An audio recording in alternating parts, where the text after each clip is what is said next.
Il-kumpanija tal-lanċ tal-Irmong Tag Malta inawgurat it-tieni mit-tliet tugboats ġodda li se tkompli ssaħħaħ il-flotta tal-kumpanija.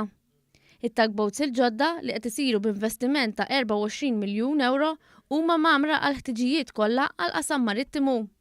Waqt l-inawgurazzjoni tat-tugboat bl-isem Vittorjosa, iċ-chairperson ta' Tag Malta John Sullivan qal li l-flotta ta' tugboats li għandha l-kumpanija hija mamra b'faċilitajiet li jaqdu l-bżonnijiet tal-portijiet Maltin. Fosthom dak tal-port ta' Marsaxlokk. Rajna li bix-xogħol li qed jikber fil-port speċjali f'Marsaxlokk kien hemm bżonn ta' tags iktar b'saħħithom, għal bil-fors kien nieħdu dal-pass.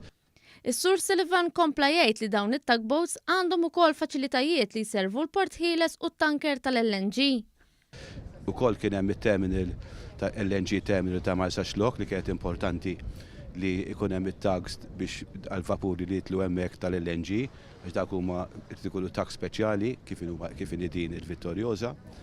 U għal daqshekk kienu bżonn isir dan l-investiment. Spjega li l-aħħar tugboat li naqdet mal-flotta inbniet fit-Turkija u hija mamra b'faċilità avvanzata għat-tifi tan-nar u għall-emerġenzi fuq il-baħar.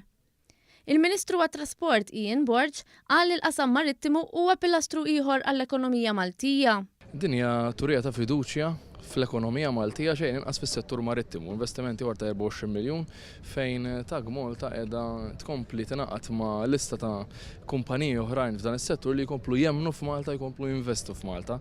It-tugboat il-ġdida ġiet varata quddiem il-Forti Sant'Angelo fil-Birgu minn Mart il-Ministru Ian Borg, is-Sinjura Rachel Borg, u skont it-tradizzjoni tal-kumpanija ingħatat it-titlu bħala madrina ta' din it-tugboat il-ġdida.